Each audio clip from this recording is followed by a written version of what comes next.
நண்பர்களே, நம்ம இன்னைக்கு பருத்தி செடியை பற்றி பார்க்க போகிறோம். அதோட வரவு செலவு எல்லாம் கேட்டு ஐயாயிரம் கேட்டு தெரிஞ்சுக்கிற போகிறோம். பருத்தி செடியை பற்றி பார்க்க போகிறோம். பருத்தியை பாருங்கள், செடியை இப்படிதான் இருக்கும். பருத்தி செடி நம்ம பருத்தி பால் சாப்பிடுவோம்ல, அந்த செடி இதுதான். இதில் வந்து பஞ்சு நமக்கு போனது போக பருத்தி செடி, பருத்தி கொட்டை வந்து நம்மளுக்கு பருத்தி பாலுக்கு யூஸ் ஆகுது. நீங்களே பாருங்கள், பருத்தி செடி இப்போ தான் பூ பூத்துருக்கு. நீங்களே பாருங்கள்.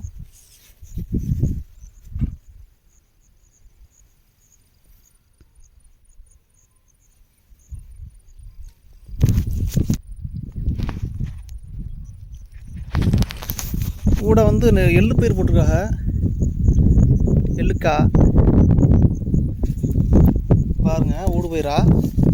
பருத்தியும் போட்டிருக்காங்க, எள்ளும் போட்டிருக்காங்க. ஃபுல்லாக பருத்தியும் எள்ளுந்தேன்.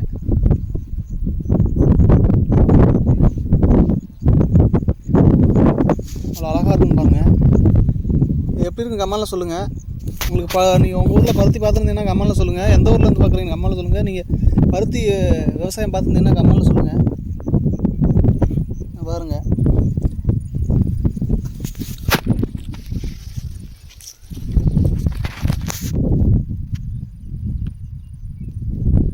பாருங்க, இப்போ தான் பூ பூக்குது பருத்தி. இதுதான் பூவு, பருத்தி பூவு. இதில் காய் காய்க்கும். காய் காய்ச்சி பழுத்த உடனே பஞ்சாயிரம், பஞ்சான உடனே பிடுங்குது. பஞ்சான உங்களுக்கு வீடியோ போடுறேன்.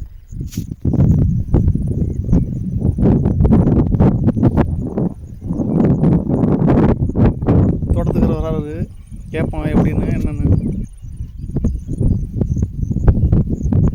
எத்தனை மாத பயிர் இந்த பருத்தி?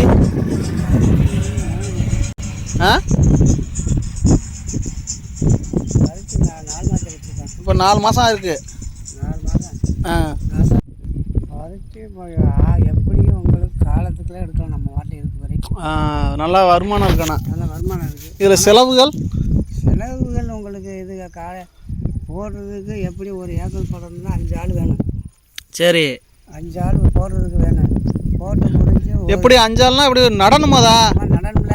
இது விதைக்கிறது இல்லையா? விதைச்சா அவ்வளோ சரியாக வராது.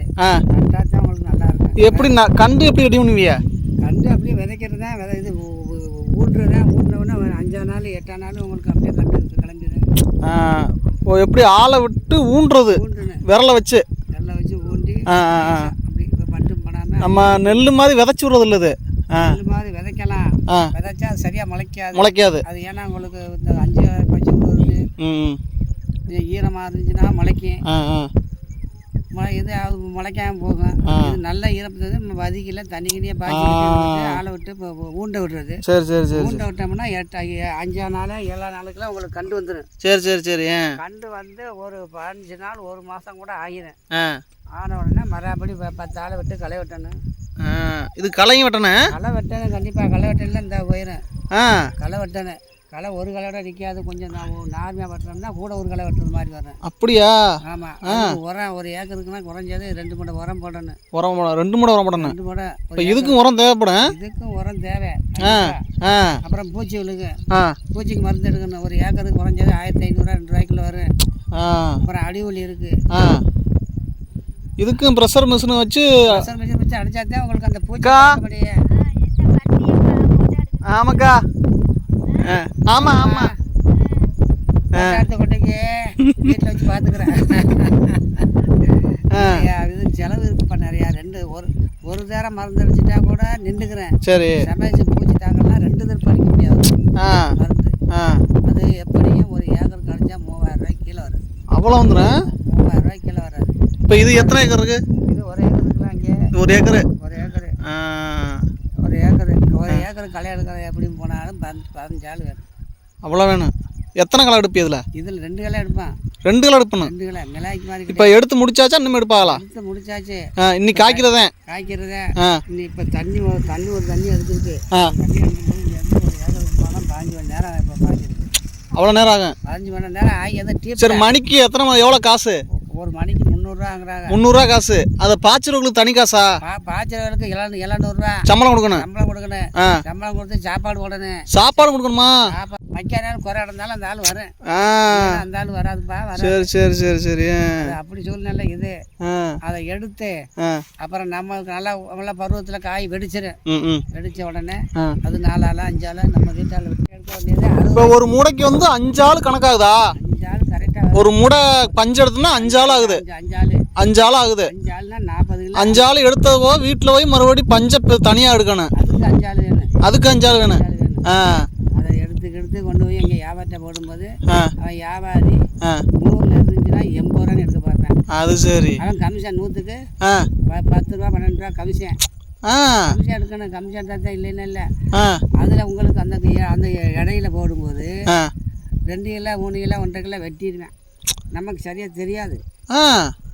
நெல் வியாபாரம்னா எப்படி 66 கிலோ பிடிக்கிறான்னா எப்படி 66 நம்ம சொன்னால் அவன் 68 வைக்கிறான். ஓ சரி சரி. நம்ம சமைச்சாலே கீழே போக வேண்டியதான். என்ன இது நெல் மாதிரி இல்லாம காய்ச்சிக்கிட்டே இருக்கும். அது ஒண்ணு இருக்கு. இது செலவாயிட்டதுக்கு கொஞ்சம் கம்மி. இது பருத்தி இதுல செலவு பண்ணதப்போ ஓரளவுக்கு காய்ச்சிக்கிட்டே இருக்கேன். நம்மளா பார்த்து எத்தனை காய்ப்பு காய்க்கும் ஓரளவுக்கு உங்க கணக்கு சொல்லுங்க. 6 மாதம் நம்ம ஆட்டை எடுக்கலாம். அவ்வளோ எடுக்கலாமா? இருக்கேன். ஒன்றும் இது பருத்தி நம்ம என்ன செய்யணும்னா ஏன்னா ஒரு 4 ஏக்கர் மேலே இருந்துச்சுன்னா 1 ஏக்கர் பருத்தியை போட்டேன். ஆட்டில் இருக்கட்டேன். 3 ஏக்கர் 2 ஏக்கர் நெல்லை வைப்பேன். 1 ஏக்கர்ல மழை வைப்பேன். அப்படின்னா இது 2 வரவுக்கும் செலவுக்கும் பஞ்சு சரியா வரும். உங்களுக்கு நான் 2 ஆளை விட்டு எடுக்கணும்னு வச்சுக்கிறோங்க. நம்ம ஒரு செலவை மறைச்சிக்கிட்டு கொண்டு போட்டுவிட்டு ஒரு சமயத்துக்கு டக்குன்னு ஒரு 30 கிலோ கொடுங்கன்னா கூட ஓடிடுவான். ஓடிக்கொண்டு இது கிலோ பஞ்சு எவ்வளோன்னு எடுப்பாங்க? பஞ்சு எடுக்கிறதே ஒரு கொரோனா டயத்தில் 130 ரூபா எடுத்தாங்க ஒரு கிலோ. அப்போ ஒரு மூடை எத்தனை கிலோ இருக்கும்? அது நம்ம எவ்வளவு பொறுப்பு மேக்ஸிமம் எத்தனை 50 கிலோ போகலா? 50 கிலோ கூட குறைஞ்சிடும். 50 கிலோ அமைக்கி கொண்டு போகணும். அமைக்கி நல்லா கொண்டு போகணும். ஒரு சாக்கில் வெள்ளை சாக்கில் நம்ம எவ்வளவு தெம்பு இருக்கோ அதுக்கு அமைக்கி கொண்டு போகணும். அமைக்கி கொண்டு போனா தான் 45 கிலோ 50 கிலோ 35 கிலோட வந்தாலும் வரும். நமக்கு தக்கன்னு இருக்கு. சரி சரி சரி சரி. வாட்டில் லேசாக பொம்மையை மாதிரி பொம்மையை வச்சுக்கிட்டு இந்த மிளாமடை மாதிரி அமைக்கி வச்சுட்டு போனோம்னா 25 கிலோ கூட நிற்கும். அப்படி இருக்கா? 25 கிலோ நிற்கும் உங்களுக்கு. அப்போ ஒழுங்காக அதை 2 நாள் ஆகும். அதை எடுத்து அதை போட்டு நம்ம வீட்டில் உள்ள சாம்பலால் பொறுமையாக அமுக்கணும். பொறுமையாக அமுக்கி தூக்கணும்னா 50 கிலோ கொண்டு போகலாம். 50 கிலோ கொண்டு போனால் ஒழுங்காக அமுக்கணும். தரமாக காலையில் மிதிச்சு ஒழுங்காக அமுக்கணும். 50 கிலோ கொண்டு போனோம்னா 1 கிலோ 80 ரூபான்னு எடுத்துச்சுன்னா 50 கிலோ 8 40 4000 ரூபா. இந்த 4000 ரூபாய்க்கு செலவு எப்படி 2000 போயிடும். அது சரி. 2000 கூடத்தான் வரும். கம்மியாச்சு வரும் உங்களுக்கு. உங்களுக்கு வந்து பின்னாடி காய்க்கிறது லாபம் அப்படியா? எப்போவும் காய்க்கிறது லாபம் தான். ஆனால் விலைவாசி கம்மி. எடுக்கிறது கம்மின்னு சொல்லியா? அவன் ரேட்டு எடுக்கிறது கம்மி. அதான் சரியா? 30 ரூபாய்க்கு எடுக்க வேண்டியவன் 40 ரூபாய்க்கு எடுக்கலாம்ல. 40 ரூபாய்க்கு எடுத்துட்டு ஒரு கொஞ்சம் நல்லா உங்களுக்கு போச்சுல 40 ரூபாய்க்கு எடுத்தேன். அப்புறம் பஞ்சு போய் அமுங்கனால 35 எடுத்தேன்.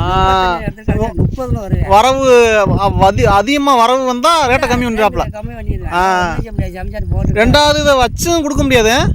ஏன் வச்ச வீட்டு வசதி வாய்ப்பு இருந்தால் எடுத்து ஒரு ரூம்குள்ளே கொட்டிக்கிட்டு பிள்ளையா பேரனா மாட்டை கொட்டி விட்டாருன்னா அது பதனமாக இருக்கணும்.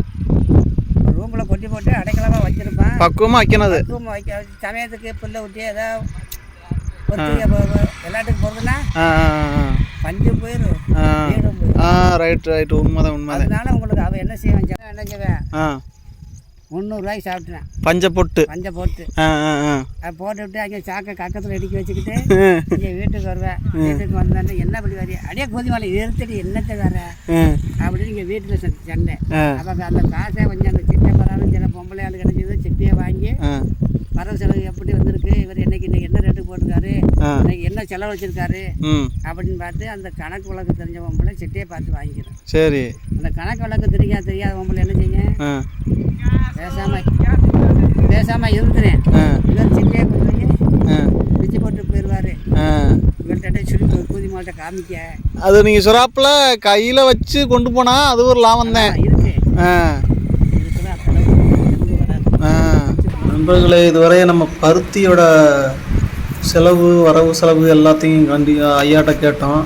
இது எப்படின்னு நீங்கள் தெரிஞ்சுக்கிட்டீங்க. இதே மாதிரி வீடியோ பார்க்க லைக் பண்ணுங்கள் சார்.